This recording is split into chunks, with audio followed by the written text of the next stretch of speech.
Hay una gran diferencia entre el ministerio y otras profesiones. El ministro tiene que ser algo antes que pueda hacer algo. Su trabajo depende de su carácter personal y no es así con otras profesiones. No es importante el carácter de un hombre para que sea un buen doctor o mecánico o un carpintero, entre otros. Pero el ministro como persona sobresale por encima de su trabajo. Lo que hace, cómo vive, revelará más de lo que hace o de lo que dice. Como el ministro viva en la semana, se notará el día domingo. Y es imposible separar el ministerio de la persona. La honra o deshonra del hombre le dan color a su trabajo. Y los hombres buscan mejores métodos, pero Dios busca mejores hombres. Él no busca planes, sino busca a hombres. Sus sermones solo duran 1 hora, pero su vida predica toda la semana. La gloria y eficiencia del Evangelio dependerá de los hombres que lo proclaman. Yo soy René González, ministro de un nuevo pacto, y este es tu programa Escudriñando las Escrituras. Y quiero darte la bienvenida a otra reflexión basada en el misterio de la gracia. Y en el día de hoy estaremos hablando acerca de quitando lo humano para poder establecer lo divino. Ya regresamos.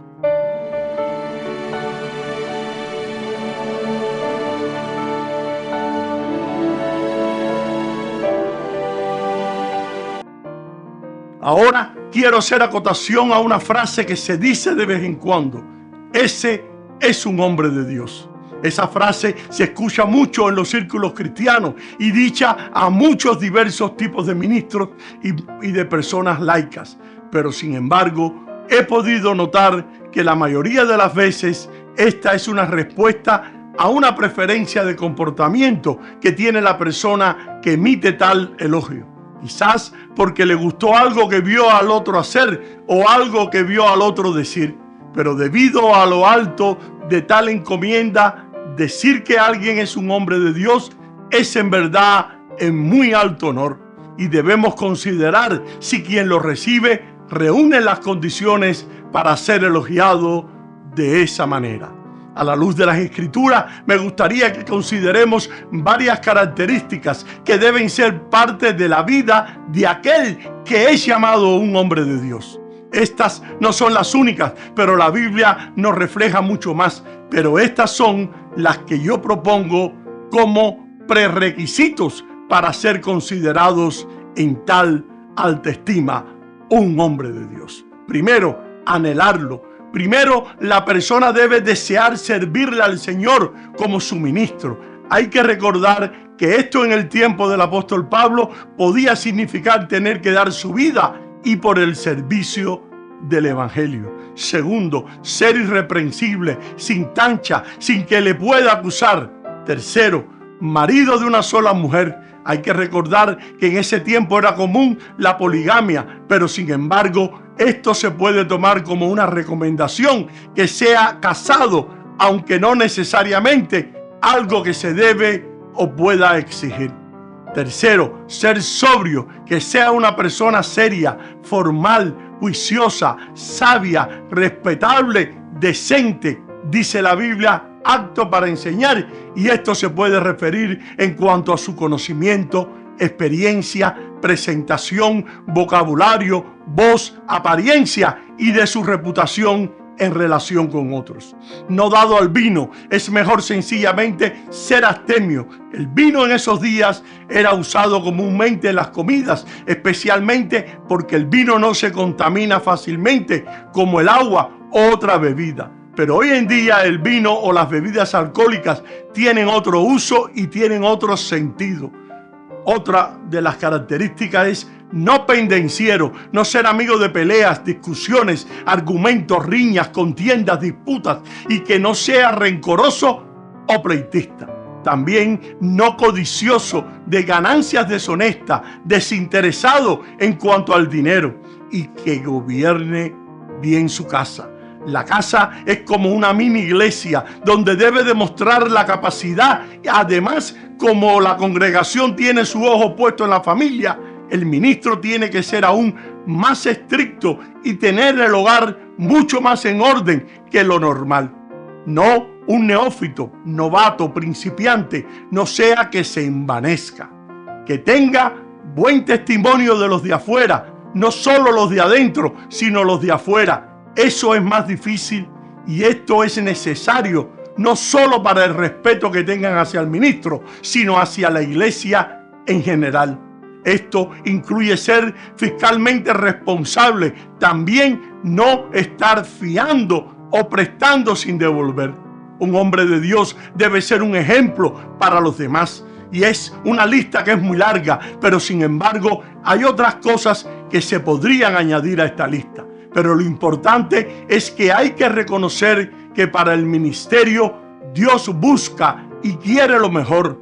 Una carencia de uno de estos atributos, solo de estos requisitos para el ministerio pastoral, o lo que parezca una pequeña falta, puede ser de gran estorbo para el ministerio. Dice Eclesiastés capítulo 10, versículo 1, las moscas muertas hacen que el ungüento del perfumista dé mal olor. Un poco de insensatez pesa más que la sabiduría y el honor.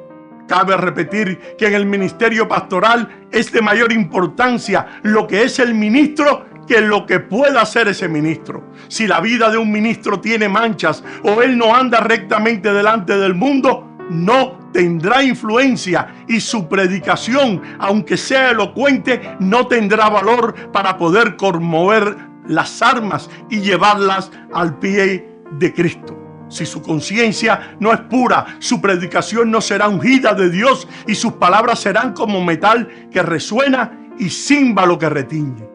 Un predicador no puede predicar un mensaje más fuerte que lo que él vive o lo que él hace. Su vida ante el rebaño es la que predica mucho más fuerte que todo lo que él diga. Un hombre no puede guiar al rebaño a cosas más profundas que las que él mismo ha podido experimentar, ni va a llegar a alzar a las alturas más altas que las que él haya podido subir. Jesús dijo en Mateo capítulo 10, versículo 24, el discípulo no es más que su maestro, ni el siervo más que su señor. Bástale al discípulo ser como su maestro y al siervo como su señor. La iglesia es el reflejo del pastor. El ministro debe poder mantener la nobleza de su llamado como cosa primordial y nunca debe ver el ministerio como algo indigno o sin valor.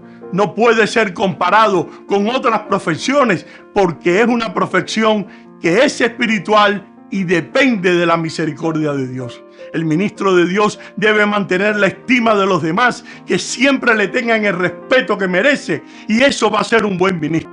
Mira lo que dice Primera de Timoteo capítulo 4 versículo 12. Ninguno que tenga en poco tu juventud, sino que sea ejemplo de los creyentes en palabra, conducta, amor, espíritu, fe y pureza. Hay una estima popular que es el resultado de muchas generaciones. Cuídala, debe dejar una buena impresión. Su regla debe ser como dice Primera de Corintios capítulo 6 versículo 12. Todas las cosas me son lícitas, mas no todas convienen. Todas las cosas me son lícitas, mas yo no me dejaré dominar de ninguna. Y eso la gente exige mucho más de un ministro que de otras profesiones. El ministro nunca debe olvidar que está para servir. Juan capítulo 10 versículo 11, la Biblia dice que nuestro ejemplo es Jesús. Mateo 20, 26 dice que su posición no se le vaya a la cabeza. El ministro de Dios debe usar su tiempo bien. Efesios 5, 15, la Biblia dice, mirad pues con diligencia como andéis, no como necios, sino como sabios, aprovechando bien el tiempo, porque los días son malos. El ministro debe sentir que su profesión demanda su todo. El ministro nunca debe medir su trabajo por lo que gana, y la mayor recompensa será en la gloria que Dios pueda depositar en él. El ministro debe estudiar mucho, Nunca ha habido un gran predicador sin antes ser un gran estudiante.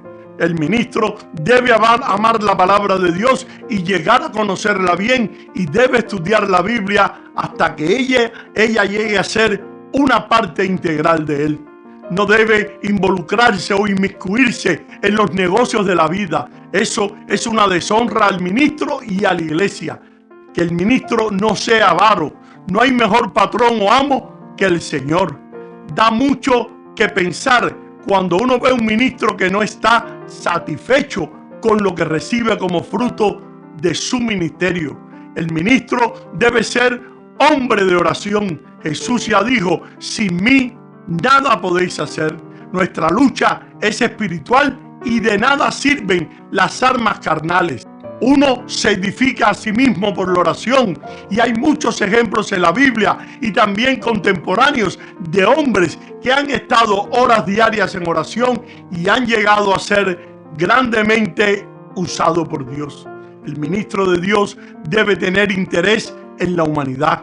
Una cosa es que sienta carga por su sermón y otra que sienta carga por las almas. Su interés no debe ser tanto que sea un buen predicador, sino que alcance a las almas, y que el predicador que pueda conmover a la humanidad es el que ama a la humanidad. Debe estar en contacto con la gente y no encerrado. El carácter y la madurez son un requisito para el ministerio y para el pastorado. Algunos jóvenes son como una enciclopedia, pero no tienen el carácter ni la madurez para poder ejercer el pastorado o para ejercer algún ministerio en la iglesia. No estoy diciendo que esto lo descalifiques para siempre. Gracias a Dios, la madurez y el carácter se pueden desarrollar más adelante. Pero definitivamente, si uno no cumple con los requisitos expresados en Timoteo y en Tito, está descartado. Por ejemplo, debe ser apto para enseñar. Por más buen deseo que tenga de ser pastor, sino alguien que no está capacitado para enseñar, es obvio que no está calificado para el ministerio pastoral. Una persona con un llamado pastoral debe tener pasión y por alcanzar a los perdidos y por poder compartir a la gente la palabra de Dios. No estoy afirmando que debe ser extrovertido, pero sí debe al menos desear establecer relaciones personales. Y muchos están fascinados con la enseñanza, pero no con la tarea de ser pastor. No les gusta el evangelismo, no les gusta la consejería, les sacan el cuerpo a muchas de las tareas pastorales. Pero yo estoy consciente que la tarea más importante del pastor es la proclamación del evangelio, pero eso no es la única. Si yo no veo pasión en las otras áreas, para mí eso es una bandera roja. Y es importante que el llamado interno sea confirmado externamente por las demás personas que nos rodean. Debemos ver un deseo por aprender, por la lectura, por ser mentoreado y poder establecer relaciones con pastores de mucho más experiencia. Santiago dijo que Dios resiste a los soberbios, pero da gracia a los humildes. Una actitud de un estudiante y discípulo es importante, que aquel que aspira para el pastorado sea un discípulo y tenga mansedumbre para aprender. En nuestra cultura hispana se nos ha enseñado incorrectamente que los hombres no seamos expresivos ni que busquemos ayuda cuando estemos en problemas. Y todos llevamos el típico macho en nosotros. Pero eso no funciona en la vida pastoral. Todo lo contrario, créame, nos lleva al fracaso y a la destrucción. La rendición de cuentas es vital para un pastor, así que quien aspira a hacerlo debe estar dispuesto desde antes a rendir cuenta por su vida a otros. Debe existir un anhelo por ser enseñado, confrontado, corregido y ministrado. Los llaneros solitarios no sobreviven en el pastorado. ¿Y cuál será el motivo de mi llamado? La gran tentación del pastorado es la fama y el poder que ofrece, pero una persona llamada al pastorado debe ser dependiente de Dios a través de la oración para que el Espíritu Santo le ayude a que las palabras de Juan el Bautista sean suyas. Es necesario que Él crezca y yo disminuya. El fin de todos los que estamos en el ministerio debe ser hacer famoso a Cristo hasta los confines de la tierra. Y yo estoy consciente que existen muchos otros requisitos importantes, pero creo que estos son los de mayor importancia para que cada ministro evalúe si en realidad tiene el llamado pastoral. Y espero que esta enseñanza te haya sido de gran bendición para tu ser interior y la puedas poner en práctica en tu diario caminar en el Señor. Y ahora me despido hasta una próxima ocasión. Bendiciones y gracias por tu sintonía.